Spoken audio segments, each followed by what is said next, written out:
سبحانك لا علم لنا إلا ما علمتنا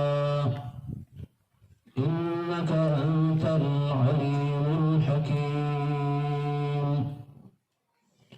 زمان الإسلام أو إيمان دورو قدردانو عزت مند مسلمانان ورو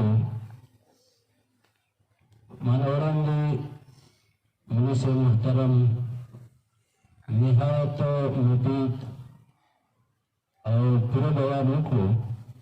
الله دې زما او ستاسو دنیا او آخرت کې د هر بلا او غم نه د نجات سبب وګرځي. خبرې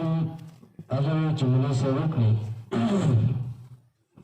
د هغې ماته دهرایي نه کوم. زما په ذمه باندې قرآن کریم د ترتیب په لحاظ 112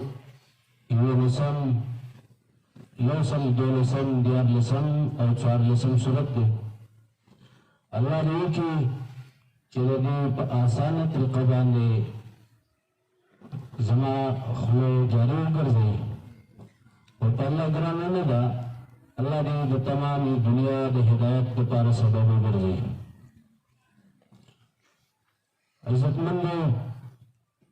یو د مجلس علما زما ورونه دي، مشران دي، او دویم زه او تاسو عوام یو. دا زه چې څه یمه نو د دې تعلق د علماو سره به نه وي، ځکه هغه زما نه ښه پوهېږي، هغه ته به زه څه ووایم. ستاسو د عوامو هم زما دا ګمان به نه وي که نه چې ته نه پوهېږي او زه ستاسو نه که نه ښه پوهېږم. تبلیغ والا ملګري یو مذاکره ده او دا د ایمان پیدا ورکوي انسان له. قرآن وایي وذکر فإن ذکر تنفع المؤمنین. بیا به ورکه په قرآن باندې پند ورکه او دا پند د قرآن ایمان والو له پیدا ورکوي. سورة الاخلاص د دې مخکې سورت سره تعلق او نسبت دا یو مضمون دی. د سورة الاخلاص کې الله د بندګانو نه مطالبه د څه کوي او بندګان به څه به کوي، کم کار به پوره کوي. د سورة الاخلاص کې کومه یوه نوې خبره ده چې هغې ته الله زه او تاسو متوجه کوي چې د قرآن په باقي نورو سورتونو کې په دې طریقه باندې نه وي. دا اهمې خبرې دي، په دې باندې ځان پوه کول دي. یو د دین په مجلس کې ناسته ده، اورېدل خو پرېږده، نفس په ناستم الله بنده ته ګناه معاف کوي. دا زما خبره نه ده، دا د بل مولوي صاحب خبره نه ده، دا د الله پیغمبر موږ له خبر راکړی دی چې الله ملائکو ته وایي قوموا مغفورا لکم. دا لویه خبره ده. دویمه چونکې دا د الله کلام دی او دا د الله پیغام دی، دا د الله خط دی هر یو بنده ته. قانون د دنیا دا دی څوک چې چاته خط لیږي هغه لیږلی شوی بنده که په خپله د خط په مقصد پوهېږي نو سبق ترې واخلي، او که په خپله د هغه خط په مضمون نه پوهېږي بل چا له خط وړي وایي دا راته پړاو که په دې مې پوه که چې څه دي. قرآن د الله له طرف نه یو پیغام او خط دی. پکار دا ده چې ما او تا پسې بل چېرته نه ځو چې تا له یو ملا عالم د بل ځای نه راشي او دغه د الله پیغام درته وایي، د هغه خط مقصد درته وایي، نو بیا به خپل ذهن دې طرف ته راتاوي چې په هغې باندې پوه شو. دا علما بېګا نابل بېګا زه به هم څه واقعات ویم، مولي صاحب واقعات ویل ډېر مزه یې راکړه. یو سرکاري ملګری دی، موږ خال کې یو الله بل بېګا زما ملګری و هغه خبر و چې حنظله فاروغېږي مبارکۍ له هلته راغلی و ما ته ویل مولوي صاحب دا طالبان په 10 کاله او په 12 کاله کې داسې ځي ته ورورسېږي او دومره کامیابي دې ته میلاو شي زموږ په سکولونو په یونیورسټو کې کم از کم په 20 کاله کې یو سړی هغه ځي ته نشي رسېدی لکه ستاسو دا په 10 کاله او په 12 کالو کې رسي وایي داسې په عقلي طریقه مې پوهه کړه یا الله پاکه ظالم بچی اوس دلته څه وایي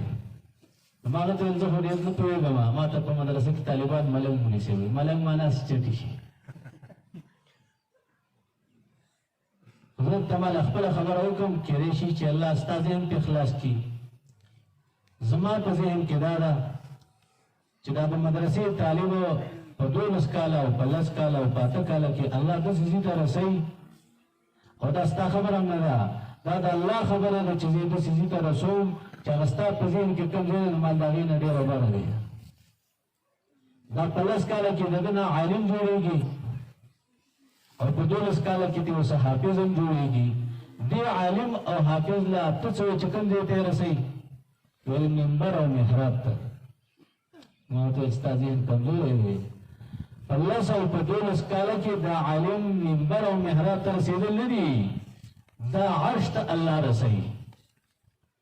او په عرش الله تذکره کوي او دا د قرآن په نیز کې دی شهد الله انه لا اله الا هو والملائکة وأولو العلم قائما بالقسط لا اله الا هو العزیز الحکیم دا سورہ ال عمران آیات دی 18 آیات کې الله وایي زما گواهی ده د ملائکو گواهی ده او د علم والا گواهی دا ده چې زما نه بغیر بل څوک د عبادت حقدار نشته امام ابن کثیر د هغه آیات د لاندې وایي په دې آیات کې عظیم فضیلت د علماو دی وهذه فضيلة عظيمة للعلماء حيث قرنهم الله تعالى مع نفسه الله د خپل ځان خواته رسولي دي او د خپل ځان سره یو ځای کړي دي دومره لویځي ته الله رسوي مال د منبر او د محراب خبره نه ده خدا په څه رسي دا په څه رسي یو زما په ذهن کې دا ده چې ته د سکول په اسلامي یونیورسټۍ کې هغه افسر دی مالته په اسلامي یونیورسټۍ کې خو ته به ما ته دا قصده که 2011 کې 400 کې ما دوره کوله د رمضان المبارک او طالبانو ته مو ویل دعا وکړئ مومن سړی و چې الله یې افسر کړي هغه د اسلامي یونیورسټۍ کې ولګېده مال د 2011 نه واخله د 2022 پورې ته په دې کور کې د الله ناستې قسم هم مه کوه خو رښتې ووایه تا چېرته د یو کلاس والا یو کس ته دعا کړې رښتې چې الله دا زما شاګرد او کامیابې کړي مال زه په مولانو کې کمزوری یم ما له قرآن راوړه او زه به په ولاړې قرآن وکړم چې 20 کاله زما د استادۍ وشو او په 20 کالو کې یوه شپه هم نه ده پاتې شوې الحمدلله زه طالب ته نوم په نوم دعا کوم دا پکې زه کمزوری مولا یم زموږ د شاپور شیخ نور الله مرقده هغه به ویل چې چربان کې زه جاړم الله ته مال دا دې ته د شپې دعاګانې کېږي یو دویم ستا یو سکولي چې سکول نه رارواني سر یې په چپ اړولی الله او پیغمبر خو ډېره لرې خبره ځان هم نه پېژني او څومره په نخرو رواني څومره په پیوښو رواني او زموږ طالب له سار راشه د خوب نه د لیوني په شان ته پاڅي لا ځان هم نه شوی پکې بله پکې هلته غسلخانې له منډې ووي او په یخو اوبو اودس کړی او دغه ټیم کې الله اسمان د دنیا له راغلی دی د شام مطابق والله ګوري دی بنده له او هغه ته دا ښه علم دی چې زما د قرآن پسې دا ځان لیونی کړی دی ته به په دې ټیم کې بزم مال د کوټې نه ونه باسې چې کالج به ووایي او دا ماشوم به چې دا د شپې د دې کمرې نه لیونی دا ماښام موږ تذکره وکړه چربان کې خلک پاڅېدلی وو ما ته ویل چې مولي صاحب ته چېرته یې مانځه لپاره په بیټک کې یم ویل چې څنګه راته وویل وا قرآني قسم پکې به پکې مې هلک ونیو او کوټې ماشوم دی ویل بل ورسره زموږ د ناوګۍ بل یو ملګری هغه ته ویلو نو هغه ما ته بیا دا کیسه وکړه پکې بله پکې چربان کې چې څنګه راپاڅېدو ویل ما ویل که په خوب کې راپاڅېدلی دی ټوپۍ په لاس کې نیولې وه او بار ته لاړی پښې به پکې ویل پېښ ومو یو داسې وکړه ته ووایه دا به الله نه کامیابوي دا علم دی داسې دا یوازې دا تعلیم ورته ځان داسې کوي نه د بخاري روایت دی خدیجة الکبرى رضی الله تعالی عنها زما او ستاسو روحاني مور الله دې په کروها رحمتونه ولېږي هغه وایي چې پیغمبر صلی الله علیه وسلم ته لا نبوت نه میلاو شوی د نبوت نه مخکې به د ځان سره سره ډوډۍ او څه کوکوړي او د زمزم د اوبو نه بیا بتقۍ ډک کړو او غار حرا له به لاړې کان رسول الله صلی الله علیه وسلم یبیت فیه لیالیا څو شپې به د الله پیغمبر وکړو په غار حرا کې تاسو کې به حاجیان دي معتبرین به پکې غار حرا په داسې یو غار کې یو سوړه ده یو پټی دی یو سمس ده که ته ولاړې په حقیقت دې سوچ وکړه ته به بزم څوک ونه تړي نه پکې بوټی شته نه پکې اوبه شته نه پکې د انسان څه درک لګي او نبی صلی الله علیه وسلم به تلو او څو شپې به هلته الله یاداوه دې طالبانو ته دا یو سبق شو چې دا زما او ستاسو کوم کار دی نو دا یقیني ده چې دا لوی ته انسان رسوي خو رسېدلو کې لارې ازغنه ده لارې سخته ده لارې د امتحانونو د مصیبتونو د پریشانو ده نو لوړ مقام پې میلاویږي عزتمندو بهترینه درجه الله تاسو له درکړه چا چې قرآن وویل نه په ترجمه او نه په حفظ صرف ټکي د دې وویله ای د الف با تا نه داسې را روانو په خویه یا په ناظره په ټکو باندې خو ختم ته ورسېدو دا الله پیغمبر ویلي دی دا زه نه یم ده ته او د ده مور او پلار ته به الله یو تاج ورپسر کړي سبحان الله خو کاش چې دا خبرې موږ اورو او نفسي اورو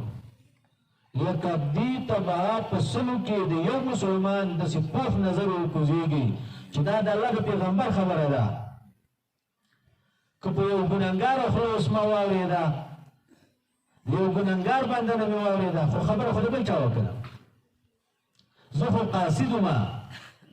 زه خو یو رسونکی د خبرې ومه ما تا ته وویل خو دا پیغمبر ویلي دي دا د الله رسول ویلي دي دا د الله نبي ویلي دي نو دا ماشومان او د دې خپلوان نن دې په دې باندې ځان له اطمینان ورکړي چې انشاءالله زه به د هغه د سرو زرو د سپینو زرو د تاج مستحق شمه د دې بچي په وجه باندې چې د الله کلام وویل بیا هغه ته حفظ کول او د هغې په علم باندې خپله سینه منوره ګرځول دا خو یو بل مقام دی دا یو خبره وه ما نفس د ترغیب لپاره وکړه چې زما هم حصه وشي